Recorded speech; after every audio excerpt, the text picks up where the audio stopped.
ሰላም ጤና ይስጥልን ወደ ኢቲአርት ሚዲያ ቤተሰቦቻችን እንደምን አላችሁ እንደምን ከረማችሁ እግዚአብሔር የተመሰገነ ይሁን እኛ ጋር ሁሉም ነገር ሰላም ነው ዛሬም ሳምንታችንን ጠብቀን አዲስ እንግዳ ወደ እናንተ ይዘን ቀርበናል ማለት ነው እስከ ፕሮግራማችን ፍጻሜ ድረስ አብራችሁን ቆዩ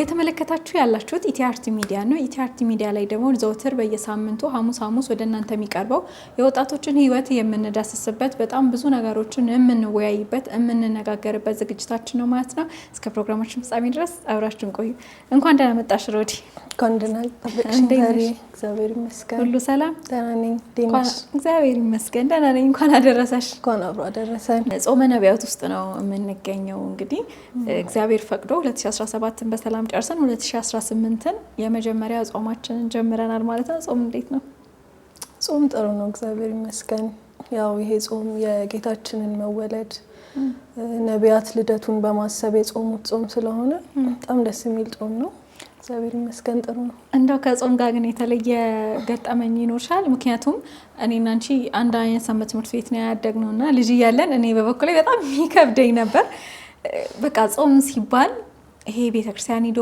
ማስቀደሱ ቀድሞ የኛ ቤተሰቦች ደግሞ በተለይ ክፍለ ሀገር ያሉ እናቶች ቅዳሴ ከመገባቱ አሃዱ ከመባሉ በፊት ነው ቅዳሴ የሚገቡትና ሲሄዱ ደግሞ ልጆቻቸውን ይዘው ነው የሚሄዱትና እኔ በቃ በስጭት የምልባቸው ጊዜያቶች ነበሩ የተለየ ነገር አለ አንቺ ጋር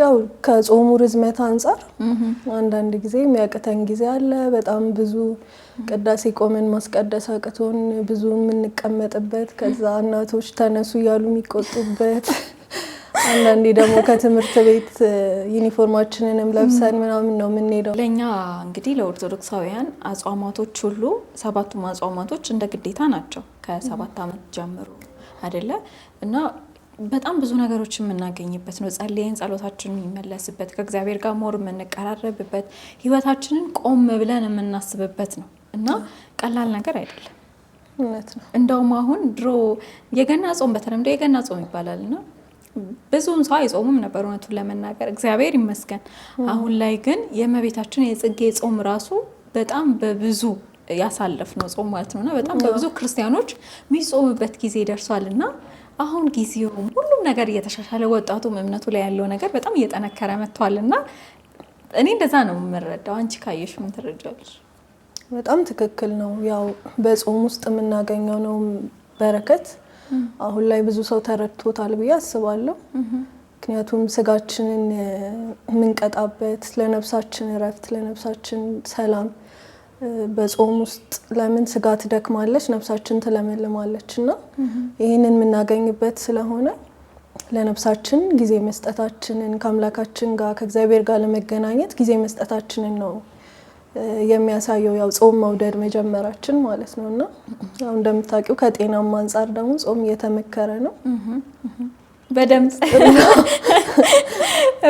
እንጂ አሁን ላይ ብዙ ጥቅም ነው ያለው ብቻ እግዚአብሔር አምላክ እንግዲህ በሰላም ያስጀመረን በሰላም ለፍጻሜ አብቅቶ ለብርሃነ ልደቱ በሰላም ያደርሰን ማለት እንፈልጋለን አሜን የበረከት የነፍስ ዋጋ ያድርግልን አሜን ሮዲ እንግዲህ ዛሬ የምናወራው ያው የብዙዎቹን ህይወት ይይዛል ወይ ያጠቃልላል ብዬ የማስበው ርዕሰ ጉዳይ ነው ምክንያቱም እግዚአብሔርን ስለመጠበቅ ነው እግዚአብሔርን መጠበቅ ማለት በአንቺ እይታ እንዴት ይገለጻል እግዚአብሔርን መጠበቅ ያው በተግባር እንኑርበት አንኑርበት ሌላ ነገር ሆኖ የእግዚአብሔርን ጊዜ ማመን መተማመን አንዳንዴ የማይመስሉን በቃ አልቆላቸዋል አይሆንልንም ጊዜው አልፏል የምንላቸው ነገሮች አሉና በዛም ነገር ውስጥ ሆኖ እግዚአብሔር አይሰራም በቃ ትቶናል በምንለው ጊዜ ውስጥም እግዚአብሔር እንደሚሰራ ማመን ብቻ ሳይሆን ደግሞ ታምኖ ያንን ጊዜ መጠበቅ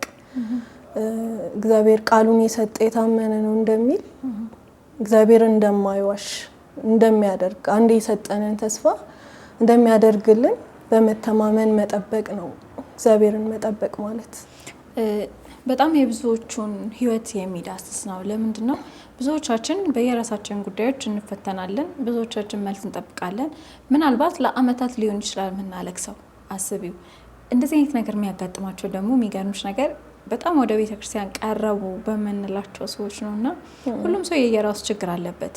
ስፔሻሊ ትንሽ ወደ መንፈሳዊ ነገር እየቀረብን ስንመጣ ሞር ፈተናዎቻችን እንዳሉ እኮ እናውቃለን። አሁን እኔ እረዳለሁኝ በህይወቴ ፈተና እንደሚመጣ እረዳለሁኝ። ግን አንዳንዴ እግዚአብሔር የለም እንዴ ብልሽ አታውቂ?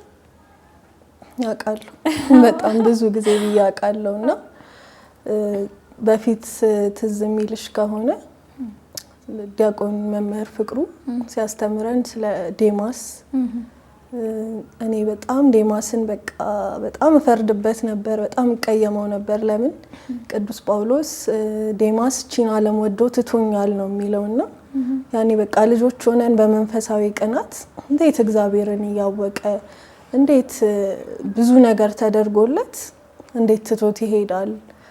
እንዴት በቃ እግዚአብሔር የለም ይላል ማለት ያመንሽውን ነገር ያደግሽበትን የኖርሽበትን ነገር መተው በጣም ከባድ ነው። ግን እግዚአብሔርን በመጠበቅ ውስጥ ብዙ እንደሱ አይነት ቀናቶች ይኖሩናል። በቃ እግዚአብሔር ወይ ትተኸኛል፣ የለም ለሌሎች እየተደረገ ስታይ አንቺ ጋር ሳይመጣ ሲቀር እንደዛ ሲሆን እግዚአብሔር የለም እንዴ አይወደኝም እንዴ ትቶኛል እንዴ የምትይባቸው በጣም ብዙ ቀናቶች ይኖራሉ።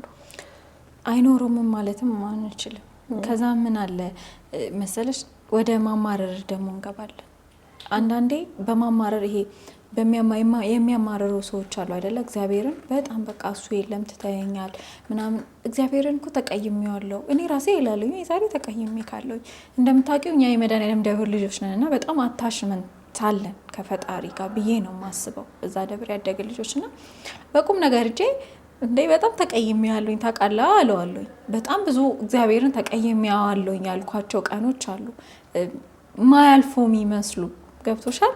እና ከባድ ነው አንዳንዴ ሰው ወዶም አይደለም የሚያማርረው። ስታይ እግዚአብሔርን መጠበቅ የእግዚአብሔርን ሰዓት ማየት ጥሩ ሆኖ ሳለ አንዳንዴ ትዝያለሽ፣ ብርታት አይሰማሽም፣ ይደክምሻል።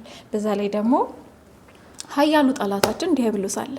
አረ በቃ ይቅርብሽ ታይ ደክሞሻል ሂደሽ እንዲበዩ ደግሞ የሚልሽ አለና እግዚአብሔርን መጠበቅ የሁሉም ሰው የሆነ እኔ እንጃ እንዴት እንደምገልጸውላ እስኪ ያቅተኝ ድረስ ማለት ነው። በሁሉም ሰው ህይወት ውስጥ እግዚአብሔር ያስጠበቀን የሆነ ነገር አለ ብቻ በሁሉም ሰው። ግን ለምንድን ነው እግዚአብሔር ሰውን የሚያስጠብቀው? ማድረግ ይችላል አይደል? በፊት ላይ እንደው ሰንበት ትምህርት ቤት ስንማር እዚህ ይለኛል ልጅ ስለነበረ ምንም አናውቅም።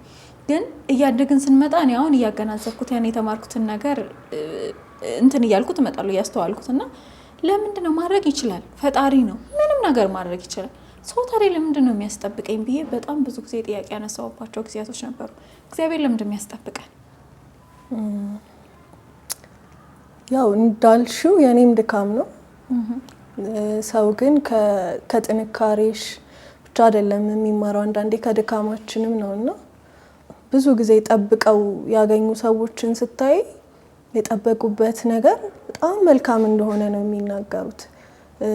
በመጽሐፍ ቅዱስ የተጻፉ ታሪኮችም እንደገና ደግሞ በህይወታችንም የምንሰማቸው ሰዎች በቃ የሆነን ነገር ጠብቀሽ ስታገኙ በጣም ጣፋጭ ሆኖ ካሰብሽው በላይ ሆኖ ነው ይላሉና ምናልባት እግዚአብሔር የሚያስጠብቀን እኔ እንደሚመስለኝ አንደኛ የትዕግስት ፍሬዋ ጣፋጭ ነው ይባላል። ትዕግስትን እንድንማርበት አንዳንዴ ደግሞ እግዚአብሔርን ሁሉም ሰው እወድሃለሁ ነው የሚለው። በቃ እግዚአብሔርን ትወዱታላችሁ ተብለን ብንጠየቅ ሁላችንም እንወደዋለን ነው የምንለው። እና እግዚአብሔር ደግሞ ቀናይም አምላክ ነው። የኛን መውደድ በሆነ ነገር የሆነን ነገር ሲከለክለን የምንጠላው ሲሰጠን ደግሞ አንወድህም የምንለው አምላክ አይደለም። ስለዚህ ያንንም ይፈትንብናል። እውነት ልክ ቅዱስ ጴጥሮስ በጣም እወድሃለሁ አልክድህም ብሎ እንደ ካደው ማለት ነው። ከዛ በኋላ ግን ከትንሳኤው በኋላ ጴጥሮስን ትወደኛለህ ወይ ሲለው ጴጥሮስ ምንድነው ብሎ የመለሰው እንደምወድህ አንተ ታውቃለህ ነው ያለው። ስለዚህ እግዚአብሔር አሁን ትወዱኛላችሁ ወይ ነው እያለ የሚጠይቀን በፈተና ውስጥ በመጠበቅ ውስጥ ሲያሳልፈን ማለት ነው። ብዙዎቻችን ወድቀን ነው የምንገኘው። በቃ አትወደኝም አልወድህም ተኮራርፈን ከእግዚአብሔር ቤት ርቀን በጣም በቃ ድሮ ላይ ምንመላለስ ጠንካሮች የነበርን ሰዎች ቤተክርስቲያን ደጅ መሳለም እስኪ ከብደን ደርሰን ማለት ነው። ስለዚህ እግዚአብሔር ያንን ፍቅራችንን የሚለካበት እኛን ትዕግስት የሚያስተምርበት ከዛ ውጪ ደግሞ እኛም ማናየው እሱ የሚጠብቀን ነገር ይኖራል። ሁሌም እኛ የሚታየን ነገር መልካም ነው፣ የምንጠብቀው ነገር መልካም ነው ብለን ነው የምናስበው። ግን እኛ ከማናየው እሱ ከሚያየው እሱ ከሚያውቀው ደግሞ የማናውቀው ጎዶሎ የማናውቀው ፈተና እግዚአብሔር እየጠበቀንም ሊሆን ይችላል። የመጠበቅ ልጆች የጸሎት ይሄ በቃ ከእግዚአብሔር ጋር ደጅ ጠንተሽ የምታገኛቸው በረከቶች ደግሞ ከአንቺም አልፈው ብዙ ሰዎችን የሚጠቅሙ የሚተርፉ ናቸው፣ ለሁሉ የሚተርፉ ናቸውና ለዛ ይመስለኛል እግዚአብሔር የሚያስጠብቀን። እዚህ ላይ ለመጨመር አያይዘሽ እንድታንሽልኝ የሚፈልገው ነገር አለ። እንደው በመጽሐፍ ቅዱስ ውስጥ በጣም ብዙ ታሪኮች አሉ። በኋላ ላይ እኔ እነግርሻለሁ። በጣም በመጠበቅ ውስጥ በትዕግስት ውስጥ ካለፉ አባቶቻችን ሐዋርያት ማንም ሊሆን ይችላል ብቻ በመጽሐፍ ቅዱስ ከተጻፉ ታሪኮች ውስጥ የማንን አርአያ ታደርጊያለሽ? ለምን? እኔ እንግዲህ እንደምታውቂው ማልፍበት አሁን ላይ እየጠበቅኩ ያለሁት ፈተናም በዩ ብቻ ማልፍበት ነገር አለ። ምናልባት ለሌሎች እህቶቼም ተመሳሳይ ሁኔታ ውስጥ ላሉ ሰዎች ይጠቅማል ብዬ አስባለሁ። እና ልጅ መጠበቅ ለምሳሌ የኔ ጥበቃ እሱ ነው። እግዚአብሔርን የምጠብቀው አግብቻለሁ። ከዛ በኋላ ቀጥሎ የሚመጣው ነገር ልጅ ማግኘት ነው። በእኛ ሀገር በእኛ ማህበረሰብ ደግሞ በቃ ወዲያው የምትባየው ነገር እሱ ነው። አግቢ ነው፣ ከዛ ስታገቢው ውለጂ ነው። ድገሚም አለ እና ለጊዜው ያው ውለጂ ላይ ብዙ ሰው የሚጠይቅሽ ነገር ነው፣ ብዙ ሰው የሚጠብቀው ነገር ነው።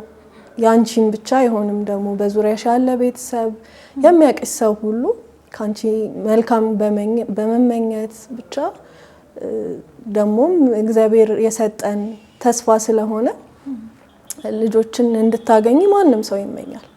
እና ከዛ አንፃር እኔ ፈተናዬ እሱ ነው፣ የምጠብቀው ነገር እሱ ነው። አርአያ ምሳሌ የማደርጋትም የነብዩ ሳሙኤል እናት ሀና በቃ የሷ ጽናት፣ ለቅሷ፣ ካህኑ ኤሊ በቃ የሰከረች እስኪመስለው ድረስ እግዚአብሔርን በቃ የምታወራበት የነበረው መንገድ ምንም እንኳን ባሏ እኔ ከ7 ልጆች አልሻልሽም እያለ ብቻ ቢንከባከባት በደንብ እንዳይሰማት ቢያደርጋት ያቺ ሴት ሁሌም ልጅን የማግኘት ፍላጎቷና ምኞቷ እግዚአብሔር ቤት እንድትመላለስ እሱ ጋር እንድታለቅስ ያደርጋት ነበርና በመጠበቋ ረጅም ጊዜን ከእግዚአብሔር ጋር በመነጋገሯ በማልቀሷ ግን ሳሙኤልን አግኝታለች። እና ደግሞ ስለ ሳሙኤል ሁላችንም የምናውቀው ነው። በዚህ በመካንነት ቆይቶ ልጅ በማግኘት ውስጥ ብዙ ምሳሌ የምናደርጋቸው አሉ አይደለ? ከእመቤታችን እናትና አባት ከሐናና ኢያቄም ጀምሮ ሌሎቹም ቅዱሳን በአብዛኛው በዚህ ፈተና ውስጥ ያለፉ ናቸው። እና ቅድም ካነሳነው አንፃር ለሌሎች ሲደረግ ኢቭን እንስሳት ሐናና ኢያቄም ሐና እርግቦች ይመስለኛል ልጆቿን እርግብ እያበላሽ ባየሽ ጊዜ ከዚች እርግብ አሳነስከኝ ወይ ስትል እንደነበርና ከዚህ ከእንስሳት ማነስ መጉደል ብቻ ብዙ ነገር ነው የሚያደርገው። ሳሪ ይሄንን የሚያውቀው የሚያልፍበት ሰው ነው እውነት ለመናገርና እነዚህ ሁሉ ቃል ኪዳኖች እንዳሉ ምሳሌዎች ብዙ ምሳሌዎች በቃ በዚህ አልፈው በኋላ ላይ ግን በቃ ደጋግ ልጆች ቅዱሳን ልጆች የተቀበሉ ሰዎች እንዳሉ እያወቅሽ በቤተ ክርስቲያን ተምረሽ አድገሽ ብዙ በቃ አሁንም ላይ ቢሆን ስውሯ ማርያም ጸበል ሄደው ሌሎችም የጸበል ስፍራዎች ቅዱሳን ቦታዎች ሄደው ቃል ኪዳን በተገባላቸው ቅዱሳን ልጆች ያገኙ የተደረገላቸው ሰዎች ትሰሚያለሽ። እንደዛም ሆኖ ግን መጠበቅ ይከብዳል። ከራስሽ ጋር ያለው ትግል በቃ እግዚአብሔር ሆይ ትመጣለህ ሆይ እውነት የሚለው ነገር ቤተሰብሽ ቢደግፍሽ እኔ እግዚአብሔር ይመስገን በዙሪያ ያሉ ሰዎች ደጋፊዎቼ ናቸው።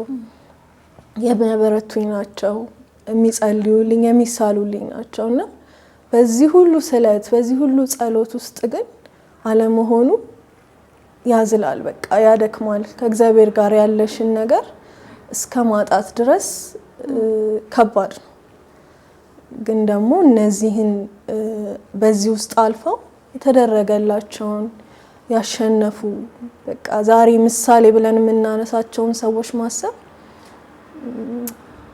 ከወደቅሽበት በቃ ወድቀሽ እንዳትቀሪ፣ እግዚአብሔር ወይ አትወደኝም በቃ ትተኸኛል ካልሽ በኋላ ደግሞ አይ ብለሽ ጠንክረሽ እንድትነሺ የሚያደርግ እሱ ነው ብዬ አስባለሁ። ያው ሪሌት ስለማድረግ እረዳለሁኝ። አንቺ ላይ ለመጨመር ያክል እኔ ደግሞ የማንን ትዕግስትና የማንን መጠበቅ ታነሻለሽ ብትይኝ የሁለት ሰዎችን አነሳለሁ። በጣም ብዙ አሉ። አንደኛው ኢዮብ ነው። በቃ ኢዮብ የነበረው ትዕግስት ማለት አሁን ላይ ስታስቢው የኢዮብን የነበረውን ነገር እስከ ማጣት ደርሶ ማለት የምናውቀው በጣም ብዙ ሰው የሚያውቀው ሁሉም ኦርቶዶክሳዊ ሁሉም ክርስቲያን የሚያውቀው ታሪክ ነው። እና እኔ አሁን ካለሁበት ችግር ኢዮብ ካሳለፈው ነገር ይበልጣል እንዴ እላለሁኝ ሁላ።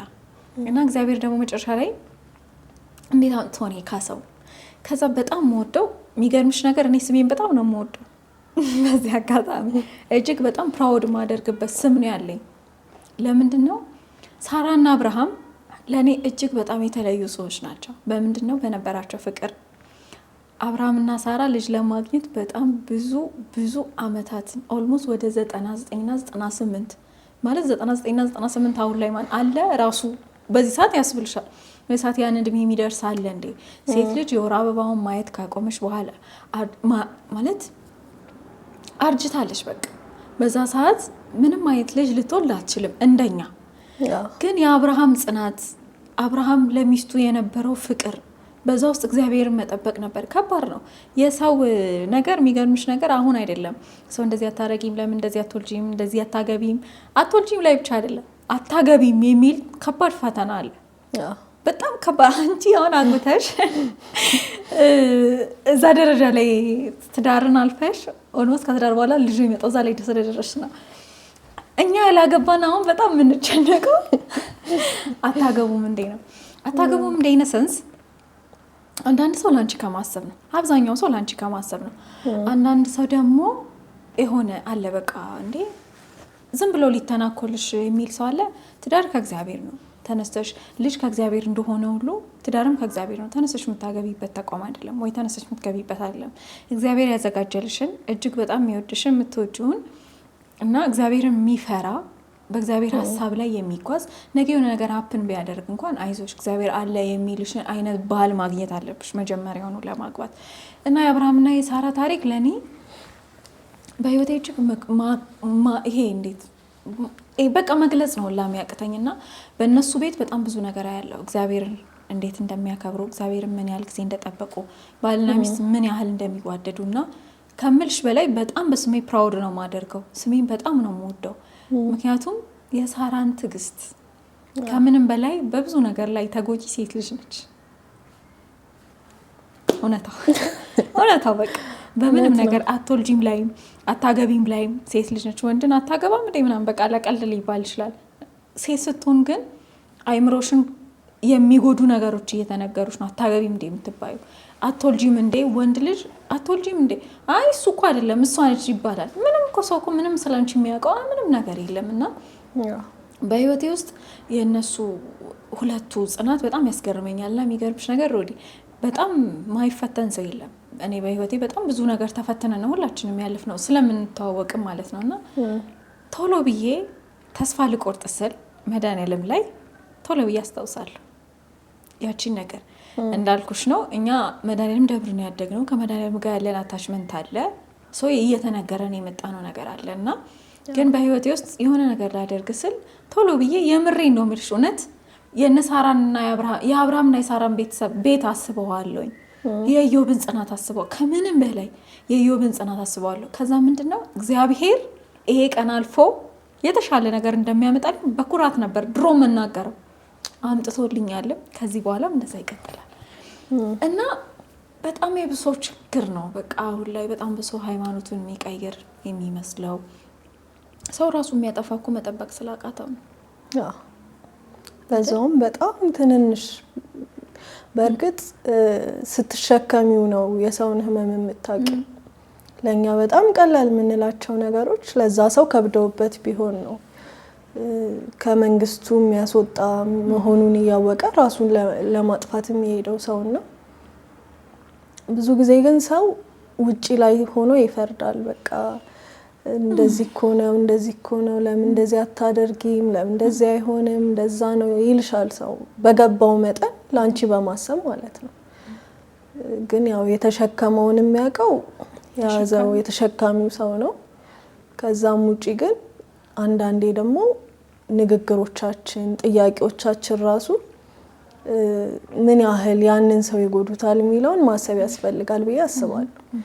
የሚመክሩሽ ሰዎች ከሰው ጥንካሬ፣ ከቅዱሳን ምሳሌ፣ ከሄዱበት መንገድ ነው። በእርግጥ ግን እንደዛ መሆኑ በራሱ አንዳንዴ እና እነዚህ ሁሉ ቅዱሳን እንደዚህ ከተደረገላቸው ከሊት ከሌ እንደዚህ ከሆነላት እኔስ ለምን የምትይበትም ጊዜ አለ። መልሱ ግን ምንም በቃ የዘገየ የመሰለን ነገር አለቀለት የተባለ ነገር አይዘገይም። በቃ ቢዘገይም ይቀድመው የለም እግዚአብሔር። ከዛ ደግሞ አይዘገይም ይላል እርሱና የኛ ጊዜ ነው የሚያልቀው፣ የኛ ያስቀመጥነው ነገር ነው የሚያልቀው። እግዚአብሔር ሁሌም አልቋል ስንል ደግሞ መስራት ይጀምራልና በህይወትሽ ውስጥ ካየሽ በቃ በጣም ተስፋ ቆርጠሽ ትውት ስታደርጊ የሆነ አይነት መውጫ የሆነ አይነት በቃ ከእግዚአብሔር እንደሆነ የምታውቂው ነገር ይሰጥሻል። አብዛኞቻችን ደግሞ ችግራችን ምንድነው? የተሰጠንን መዓት በረከት አይደለም የምናየው። አንዲቷን ጉድለታችንን ይዘን ነው እግዚአብሔርን የምናመሰግንበት የተፈጠርንበትን ዓላማ ትተን በቃ ማማረር ውስጥ አትወደኝም ትተኸኛል የሚል ነገር ውስጥ የምንገባውና አንድያ ልጁን እስኪሰጠን ድረስ የታመነ አምላክ ምድራዊ ነገር በቃ እዚህ ዓለም ላይ ምንም የሚሳነው የለምና ይሰጠን ይችላል። እሱን ማመን ያበረታል ብዬ አስባለሁ። ካህኑ ዘካርያስ ትዝ ያለኝ ካህኑ ዘካርያስ ኦሬዲ በቃ ልጅ አላገኝም ብሎ ትቶ ነበር አይደለ? ሊቀ መላኩ ቅዱስ ገብርኤል መቶ ሲናገረው ጭራሽ ክርክር ውስጥም ገብቶ ነበር። ምንድን ያለው? ዲዳ ትሆናለህ ይሄ እስኪሆን ድረስ ነው። አንዳንዴ እግዚአብሔር ባልጠበቅሽው ሰዓት ባልጠበቅሽው ቦታ እድሜ ላይ እንዴት ይሄ ይሆናል ብለሽ የምትከራከሪበትን ከሱ ጋር ግብ ግብ የምትፈጥሪበትን ተአምር በህይወትሽ ያደርግልሻል። በጣም ብዙ አሉ። በነገራችን ላይ መጽሐፍ ቅዱስ እውነት መጽሐፍ ቅዱስን የሚያውቁ ልጆች ካሉ በቶሎ ካገኙት ይልቅ በጣም ተፈትነው ያገኙ ቅዱሳን አሉ፣ ይበልጣሉ። እንዳለ የእያንዳንዱን ምዕራፍ ብታይ ሁሉም ቅዱሳን በየራሳቸው ተፈትነዋል። እሱንም መፈተን እኮ እኛ በምንፈተናቸው ልኮች አይደሉም። አስቢ እንዴት አድርገን ነው እኛ 99 ዓመት ልጅ ሳንወልድ የምንቀመጠው? ኦሬዲ የሰው አፍ ይገለናል።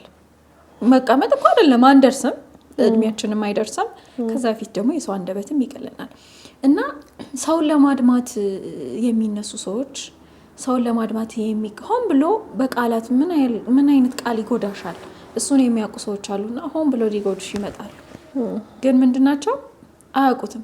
አንያ ነገር እግዚአብሔርን አያውቁትም። እግዚአብሔር ሲሰጥ እኔ ምስክር ነኝ። እውነት እግዚአብሔር ሲሰጥ እግዚአብሔር ሲያበረታ ይሄ ቆመሽ እስክትጠራጠሪ ድረስ ይሄ ነገር እንዴት ነው የሆነው? እግዚአብሔር ሲያደርግ ግን ምንድነው? እግዚአብሔር ይፈትንሻል። በደንብ ነው ይፈትንሽ። ለምንድን ነው ይፈትንሽ መሰለሽ? የሆነ ትምህርት ላይ ነው አንድ አስተማረው አላውቅምና እግዚአብሔር የሚተማመንበትን ሰው ብቻ ነው የሚፈትነው። ይሄ ልጅ ይወጣዋል፣ ይሄን ፈተና ይወጣዋል። አሁን አስተማሪ አስተምሮሽ እኮ ትምህርት ተምረናል። መጨረሻ ላይ ነው ፋይናል የምንፈተነው። አስተማሪው አስተምሮ ነው የሚፈትነን። እግዚአብሔር ግን ፈትኖ ነው የሚያስተምረን። መጀመሪያ እንፈተናለን። ከተፈተነ በኋላ የምንማራቸው ትምህርቶች ግን እጅግ በጣም በጣም በጣም የተለዩ ናቸው የሚሆኑትና ካለሽ ችግር ካለሽበት ሁኔታ ካለሽበት መጥፎ ነገር ይልቅ የሰው አንደበት በጣም ይጎዳል፣ ይሰብራል፣ ያደቃል እና ራስሽን ሁላ እንድታጠፊ የሚገፋፉ ነገሮች አሉ በሰው ሕይወት። ግን ምንድነው በዚህ ውስጥ ደግሞ የኛ ጥንካሬ ነው የሚታየው። የሚገርምሽ ነገር አሁን እኔና አንቺ እንደ ጥያቄና መልስ አይደለም እያወራን ያለ ነው። ላይክ ዲስከስ ነው ያደረግን እየተወያየን ያለ ነውና እኔ እግዚአብሔርን በራሴ በጣም ነው የማምነው። ይገርመኛል። መድኃኒዓለምን በጣም ነው ማምነው። በጣም ከድሮም ጀምሮ አምነዋለሁ። ኢቭን ስናደድ ወይ በቃ በህይወቴ ውስጥ በነበሩ ፈተናዎች ተስፋ ስቆርጥ አንተ ግን እንደዚህ ያደረግካ እንደዚህ ግን ማድረግ ጥሩ ነው ከአንቺ ጋር እንደማወራው ሂጄ ነው ማወራው። ይሄ ደግሞ ያደግኩበት የመጣሁበት ነገር ስለሆነ ማለት ነው።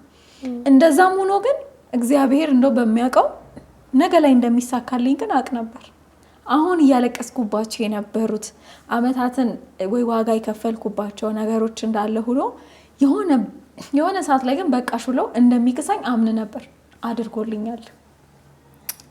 እግዚአብሔር ይመስገን።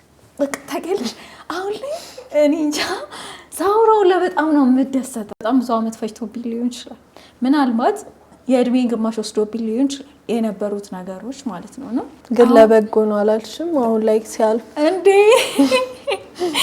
እንዴ በጣም ለበጎ ነው። ብቻ ምን እኔ እግዚአብሔር ውድ ልጁ ነኝ አልኩ። በቃ ከማንም ጋር ማያወዳድረኝ ውድ ልጁ ነኝ፣ እንቁ ነኝ በቃ እኔ እና በዙሪያ ያሉ ሰዎች ራሱ ከአንዳንድ ሁኔታዎች ምናምን እውነት ግን ሳሪኮ ግን እውነት ግን መድኃኒዓለም ግን እንደዚህ ነው ለካ የሚወድሽ ይሉኛል። ይሄ እኔ እንዴት ልበልሽ በጣም ለመልካም ነው የሚያደርገው። እያንዳንዱን ነገር ለመልካም ነው። ምናልባት አንቺ ላይ የዘገየው የሆነ ምክንያት ይኖረዋል። ፎርሹር ደግሞ አለው። እግዚአብሔር ያለ ምክንያት ምንም ነገር አያደርግም። ምክንያት አለው። ወይ አንቺ እንድትማሪ ሊሆን ይችላል፣ ወይ በዙሪያሽ ያለው ሰው እንዲማሪ ሊሆን ይችላል። የመጠበቅን ትዕግስት ማወቅ አለብን። ለምንድን ነው ታውቂያለሽ? በቀላሉ የሆነ ነገር የምናገኝ ከሆነ እናውቃለዋለን። ዋጋ ሰጪውም በቃ ምንም አይደለም እንዲሁ የሚገኝ ስለሆነ ቀልብሻል፣ ታውቂዋለሽ። ተፈትነሽ እንደው እኮ እንደዚህ እኔና አንቺ ራሱ አሁን ለምሳሌ አንድ ጊዜ ደውዬልሽ ሮዲ እንዴት መጪ ነበር? ኦኬ መቼ ልምጣ ምናምን ስትይኝና እንደዚህ ነው እንዴ? እሺ በቃ ጥያቄዎቹን እንያቸው ላስብበት ጊዜ ላመቻች ምናምን ስትይኝ እኩል አይደለም። አይሻ ዋጋ መሰጥ አሁን ላይ ነው ግን የሚገርምሽ፣ አሁን ሳድግ ነው እኔ በራሴ የተረዳሁት። አሁን ላይ ነው የምንረዳው። በፊት ላይ ይሄን አንረዳም። ይሄን ብንረዳ ኑሮ ሜቢ እግዚአብሔር ጋር በጣም አታቹነን በጣም በፍቅር ሆነን እንጠብቀው ነበር። አሁን ላይ ግን ያልተለፋበት ነገር አንደኛ ጣፋጭም አይደለም፣ ሁለተኛ ነገር ደግሞ ትረሻዋለሽ። እግዚአብሔር ያደረገልንን ነገር ወዲያው ነው የምንተው። ግን የለፋንበት ነገር ሲሆን ልንተወው ስንል ያሳለፍናትን ነገር እናስታውሳለን። ልክ ነው። ለዛ እንደመጠበቅ እኔ አሁን የምናወራው ነገር ዲስከስ ነው ያልኩሽ። ለዛ ነው አንቺን በራሱ የምትጠብቂያቸው ነገሮች ነበሩ፣ እኔም በራሴ ላይፍ የጠበቅኳቸው ነገሮች ነበሩ። እግዚአብሔር በጣም ረጅም ጊዜ ያስጠበቀኝ ነገር ነበረ። ግን ያ ሁሉ ነገር አለፈ። ሲያልፍ ግን በማያልፈው ፍቅሩ እጅግ በጣም ክሶን ነው እና ሴንሲቲቭ ነው ደግሞ ይሄ የልጅ ጉዳይ የትዳር ጉዳዮች ምናምን ሴንሲቲቭ ነው። ገብቶሻል? እና አላቅም እንግዲህ ሰው ለምን እንደዚህ በዚህ ልክ ደረጃ ሂዶ ሰውን መጉዳት እንዳለበት አላቅም። ግን አለማወቅ ነው ብዬ አስባለሁ። አይ እያንዳንዱ ሰው አሁን የሚጠብቀው ነገር ሲኖር ደግሞ እርግጠኛ ነኝ የተለያየ ይሆናል እንጂ ሁላችንም ህይወት ውስጥ ትንሽም ይሁን ትልቅ ብቻ የሆነ የጎደለ የምንለው ነገር አይጠፋም እና ያንን በመጠበቅ ውስጥ የምናገኘውን ነገር አለማሰባችን እግዚአብሔርን ደግሞ በቃ ሁሌም በምንም ነገር ውስጥ በደስታም በሀዘንም ብቻ በሁሉ ነገር ውስጥ እሱ የሚችል እንደሆነ የሚያደርግ እንደሆነ አለማሰባችን ይመስለኛል እንድንደክም የሚያደርገንና እንጂ የሰዎችንም ሀሳብ መስማት አልነበረብንም። ለምን በብዙ አይተነዋል እግዚአብሔርን። ብዙ ማያልፉ የሚመስሉ ነገሮችን እኮ አልፈናል። እኔም ትናንት ብዙ እውነት እግዚአብሔር ብቻ የሚያውቀው ብዙ ያለፍኩት ነገር አለ። ግን ያንን ያለፍሽውን ነገር አይደለም የምታስቢው። ዛሬ ላይ ያለሽበትን ድካም፣ ያልተደረገልሽን ነገር በቃ ጎደልኩ የምትይበትን ነገር ነው የምታስቢው እንጂ ብዙ የተቀበልናቸው ደግሞ ሰማያዊ ነው። ያው የሚያልፍ ነገር ነው የምንኖርበት። እግዚአብሔር እኮ ከማህፀን የወጡ ልጆች ባይሰጠን አንድ ዶክተር ሲል ሰምቻለሁ፣ አለመውለድ አይቻልም። ምክንያቱም ከሆድ ከልብም ይወለዳል። በቃ ጎዳና ላይ ያሉ የተጣሉም ልጆች አንስተሽ ማሳደግ ከልብሽ መውለድ ነው። ስለዚህ አለመውለድ የሚባል ነገር የለም። በቃ እግዚአብሔር ከማህፀን ፍሬ ባይሰጥ ከልብሽ ደግሞ ትወልጃለሽ።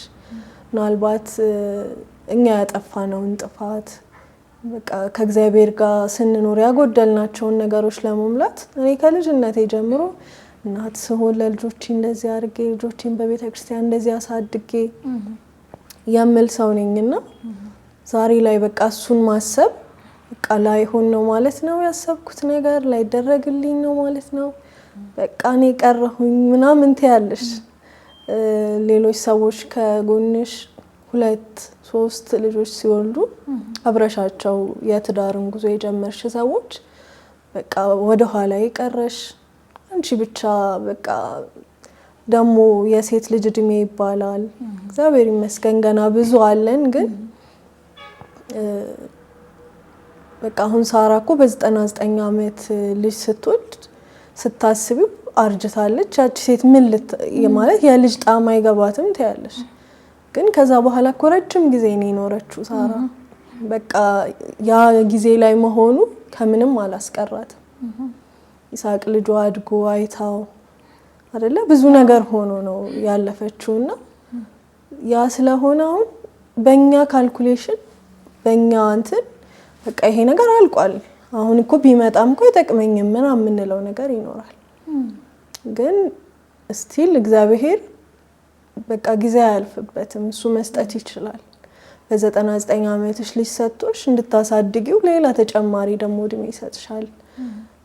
ማይቻል የሚመስል በቃ ሳይንሱ ማይደግፈው ሌሎችም ነገሮች በቃ አይሆኑም የሚባሉ ነገሮች ሆነው ታያለሽ። ለምን እግዚአብሔር ይችላል። ማንም ሰው የሚያደርገውን ነገር የሚችለውን ነገር አይደለም እግዚአብሔር የሚሰጠን።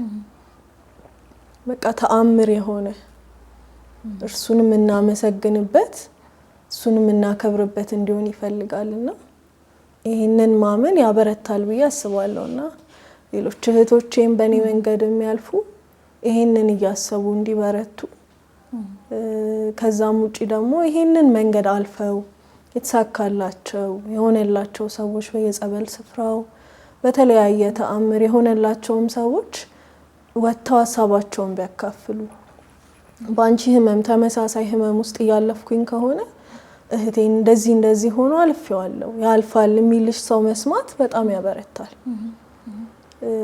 አንቺ አሁን አላገባሽም፣ ያለ መውለድን ህመም ስሜቱን አታውቂው።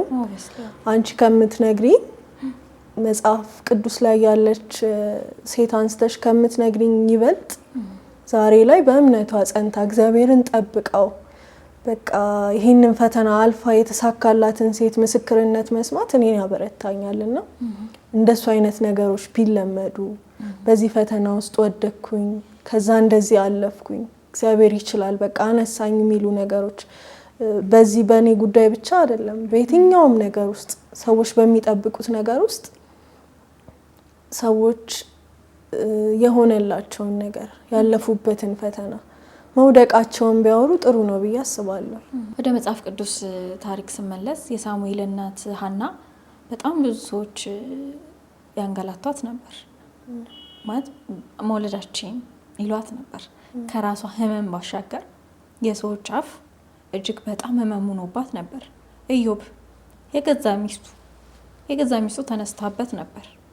ሳያመው ቀርቶ እኮ አይደለም ማለት ሚስትን የሚያህል ነገር አስቢ፣ አካልን የሚያህል ነገር እናውቀዋለን። የኢዮብን ታሪክ እዚህ ጋር ይሄ በግልጽም ማውራትም አይጠበቅብንምና ካድ እስከ ማለት ድረስ የደረሰችበት ማለት አላቅም ስታስቢ በጣም ከባድ ነው።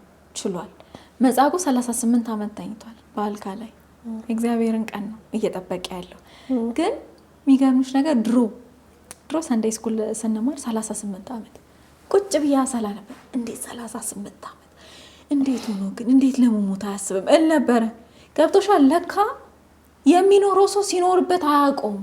እኛ ነን እዚህ ጋር ያለን ሰዎች ነን የዛን ሰው የአመታት ምን ቆጥረው እንጂ ያ ሰው ኦሬዲ ከራሱ ችግር ጋር እየኖረ ነው። ገብቶሻል? ከዛሬ ነገ ይሳካልኛል ያለ በተስፋ ሲኖር ጊዜው ማይታወቀውም። ከዛስ አድጌ ስኖርበት ገባኝ ለካ ምንም ማለት አይደለም።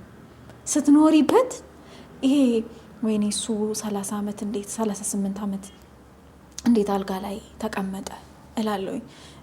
ኢዮብ ይሄን ሁሉ ንብረቱን አጥቶ ይሄ በልጅነት አይምሮዬ ለራሴ የምለውን ነው የምነግርሽ። ይሄን ሁሉ ንብረት አጥቶ እንዴት እግዚአብሔር ይመስገን ይላል ማለት አይከብዶም? ነገ በምን እኖራለሁ ብሎ ያስብም ብዬ አስብ ነበረ። ከድሮም ጀምሮ የእነ አብርሃምን ታሪክ እያነበብኩ እየተነገረኝም ነው። ያው በስሜም ዙሪያ ስለሆነ ታሪኩን እንዳውቀው እንዴት ግን ሁሌ እንዴት እንግዳ ይቀበላል አብርሃም? እንዴት ከዛሬ ነገር ልጅ ይሰጠኛል እያለ በተስፋ ይጠብቃል። እነሱ የኖሩበት እግዚአብሔርን በተስፋ እየጠበቁ ነው። ከውጭ ያለው ምንም ማያውቀው ሰው ግን ፈራጅ ነው። የምንኖርበትን እኛ እናውቃለን። በውስጣችን ያለውን ቁስል አውቀን አምነ ነው። ችግርን እኮ ምንም ጥሩ ነው። አምነሹ እግዚአብሔርን መጠበቅ ይሻላል። አምነ ነው እግዚአብሔርን እየጠበቅን ነው እየኖርን ያለ ነው። አንዳንድ ሰው ግን ይመጣና እንጨት ምንድነው በቁስል ላይ እንጨት መስደድ ማለት አስቢ እንዴት ሊያምሽ እንዴት ሊጠዘጥዘሽ እንደሚችል እናውቀዋለን። ነው እግዚአብሔር ብዙ ያስጠበቃቸው በጣም ብዙ መጽሐፍ ቅዱስ ላይ አሉ። እኛ እንግዲህ የምንመራው በመጽሐፍ ቅዱሳችን ነው አይደለም? በራሳችን እጅግ በጣም በቶሎ ከተደረገላቸው ሰዎች ይልቅ በጣም የጠበቁ መጽሐፍ ቅዱስ ላይ አሉ። ይሄኛ እኔና ሰው እኔን ስንል ቀላል ነገር ሆኖ አይደለም፣ በጣም ከባድ ነው። በተለይ ለሚኖረው ሰው ማለት ነው። በተለይ አንዷ ሌሊት ቀን ከሰው ጋር ሆነሽ ታልፊያለሽ። ማታ ግን ማለፍ አታመልጪም። ከትራስሽ ጋር ነው የምታወር። ትራስሽ ላይ ነው እንባዎችሽ ያሉት። ያ እንደ አንዷ ሌሊት እንደ 1 ዓመት ትቆጠራለች ለኛ ማለት ነው። አይነጋም። ብንነሳ ሰዓቱ ያው ነው። በጣም ብዙ ቻሌንጆች አሉት። በጣም ብዙ መከራዎች፣ ስቃዮች አሉት። ግን እግዚአብሔር ፈትኖ ነው የሚያስተምረን። ከዛ ነው ደግሞ ተራራውትን በእርግጠኝነት ለም የሆነ ነገር ነው የምናየው በእግዚአብሔር ዓይንና በጣም ብዙዎቻችሁ በእንደዚህ አይነት ችግሮች ውስጥ ያላችሁ ትኖራላችሁ። ሮዲም እንዳለችው አሁን ሮዲ ላልሽው ችግር እውነትሽን ነው። አንዷ የተሳካላት መታ ለአንቺ ብትነግርሽ ብርታት ይሆንሻል። እዚህ የሚቀርቡ ልጆች የሚገርምሽ ነገር አብዛኞቹ ከሱ ሲወጡ በጣም ብዙ የህይወት ላይፍ ላይ ቻሌንጅ ያደረጉ ልጆች ናቸው እና በጣም ብዙ ሰዎች በእነሱ ተጽናንተው ድጋሚ ለምስክርነት እዚህ የመጡ ልጆች አሉ። ለምን እኔ ያለሁበት ችግር ውስጥ ለካ ሌላ ሰውም አለ ማለፍ ይቻላል የሚለውን ተስፋ መስማት እፈልጋለሁ በራሴ። እኔ የሆነ ችግር ውስጥ ብኖር አንቺ አልፈሽው ከሆነ እንዴት ነው ያለፍሽው ጽናትሽን መስማት ልክ ያ ችግር ወደ አይምሮ ሲመጣ ያንቺን ጽናት ነው ማስታወሰው። እና እንደዚህ አይነት ታሪክ ያላችሁ ሰዎች ክርስቲያኖች ካላችሁ ሚዲያችን ክፍት ነው። ከዛ በተረፈ ግን ቀላል ነገር አይደለም። ግን እግዚአብሔርን መጠበቅ እጅግ በጣም ጣፋጭ የሆነ ፍሬ ነው ያለው። አዳምና ሔዋን እኮ እግዚአብሔር አታድርጉ ያላቸው ነገር ባያደርጉ ትንሽ ቢጠብቁ ኑሮ እሱ ካላቸው ነገር ቢቆጠቡ ኑሮ ያ ሁሉ ነገር አይመጣም ነበር። ግን እሱ ያላቸውን ነገር አለመጠበቃቸው፣ እግዚአብሔርን አለመስማታቸው፣ ለሱ ያላቸውን ነገር መቀነሳቸው ወይ እንደሱ እንሆናለን በቃ የነሱ ያልሆነውን ነገር በመመኘታቸው ዋጋ የከፈሉትና እግዚአብሔር አምላክ ለሁላችንም ሁላችንም የልባችን መሻት አለና የልባችንን መሻት መድኃኒዓለም ፈጽሞልን በእርግጠኝነት እኔና አንቺ ድጋሚ እንገናኛለን። አምናለሁ። በውጭ ኦሬዲ ሁሌ እንደተገናኘን ነው። እዚህ ጋር ግን ያንቺም እኔና አንቺ በደንብ እንታወቃለን። ያንቺ ችግር ምን እንደሆነ እኔ በምን አይነት ችግር ውስጥ እንዳለፍኩና ምን እንደሚጠብቀኝ ስለምናውቅ ሁለታችንም የልባችን መሻት ደርሶ ድጋሚ እዚህ ጋር ለመገናኘት ያውቃል። አሜን ሰሪ አሜን። እንደው በመጨረሻ ግን ስለመጠበቅ የምታስተላልፊ በተለይ ለክርስቲያኖች በተለይ ደግሞ ለሴቶች ትንሽ ደካሞች ነው እውነት ለመናገርና ለእነሱ የምታስተላልፊው ነገር ካለ? ያው በብዛት አንስተነዋል ባወራነው ነገር ውስጥ ብዬ አስባለሁ። እግዚአብሔር በብዙ ይክሰናል በጠበቅነው ልክ እና አንበርታ። እግዚአብሔርን በተስፋ በቤቱን ጠብቀው ሲመጣ እንዳያጣን ማለት ነው። ማኩረፍ አንዳንዴም ይጨንቃል። እንዴት እግዚአብሔርን አሁን ይሄንን ከለከልከኝ ብዬ አኮረፍኩ ብለሽ ራሱ እሱን ማድረግ በራሱ ይጨንቃል። እግዚአብሔር እኮ ብዙ ነገር ሰጥቶናል። በቃ አንድያ ልጁን ሰጥቶናል። በመስቀል ተሰቅሎ ራሱን ሰጥቶናልና ይሄንን መጠየቅ ያሳፍራል። እውነት ለመናገር ብዙ የተሰጠን ነገር እያለችን አንድ የጎደለሽ ነገር ይዞ እግዚአብሔርን መጨቅጨቅ፣ እግዚአብሔር ጋር በቃ ማልቀስ ተውከኝ ወይ ምናምን ማለት ራሱ ያሳፍራል፣ ብዙ እንደተቀበለ ሰው ማለት ነው። ግን ደግሞ እግዚአብሔር አባት ነው። በቃ አባትሽን በነፃነት ለምን ይሄን አላደረክልኝም እንደምንል በአባትነቱ ነው እንጂ እንደ አምላክነቱ፣ እንደ ጌትነቱ፣ እንደ ክብሩ ይሄንን መጠየቅ የሚገባን ሆኖ አይደለም። ስለዚህ እንደ አባትነቱ በቃ እግዚአብሔር ላይ ማልቀሳችን፣ እግዚአብሔርን ማኩረፋችን ይሁን። በቃ እናኩርፈው፣ ግን ከቤቱ አንሽሽ። በቃ ደጅም ላይ ቢሆን እንገኝ፣ አንጥፋ። ከተለያየ አገልግሎት እግዚአብሔርን ከማመስገን፣ እግዚአብሔርን ከማምለክ ይሄ ነገራችን አይጎትተን። በቃ ጎደለ የምንለው ማንኛውም ነገር አያስቀረን። አንድ ቀን ሆኖ እግዚአብሔር አሳክቶልን ይታዘበናል። ይኸው ለዚሁ ነበረ ይለናልና ያ ቀን ሲመጣ ከእግዚአብሔር ተለይተን ራሳችንን አተን የኖርንበትን ልጅነታችንን አተን እንዳይሆን በተቻለን መጠን በምንጠብቀው ነገር ውስጥ እግዚአብሔርን በማመስገን ሕጉን በመጠበቅ በቃ በስርዓት ውስጥ ሆነን እንጠብቀው፣ ቢከብድም ማለት ነው። ከዛ ውጪ ደግሞ ከሰዎች ከውጪ ከሚገጥመን ነገር ይልቅ የራሳችን ፈተና ይበልጣል አይደል?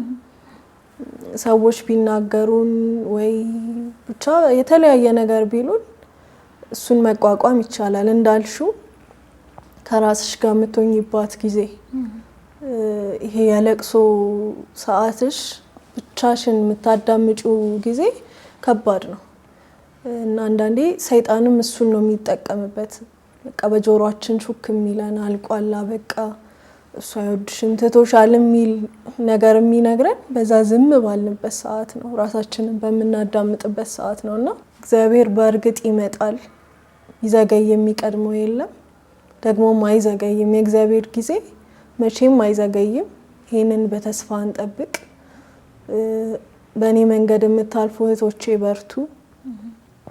እንዳልሹ ደግሞ ይሄ ቀን አልፎ በእርግጥም ይሄ ቀን አልፎ ለምስጋና የምንገናኝበት ቀን እንደሚመጣ ስለማቅም ነው። እውነት በእርግጠኝነት ስለማቅም ነው ዛሬ ይሄንን የምናወራው። ለምን ምስክርነትም ስለሆነ ትናንት እንዲህ ብለን ነበር፣ ዛሬ እግዚአብሔር ቀየረው። ለመካኒቱ 7 ልጆች አንድ ጠይቀው ማለት ነው ቤቱን የሚያገለግል እግዚአብሔርን የሚፈራ ቤተክርስቲያንን የሚያገለግል የጠየቅኩት ልጄን ብቻ ሳይሆን ልጆችን እንደሚሰጠኝ እግዚአብሔር አምናለሁ።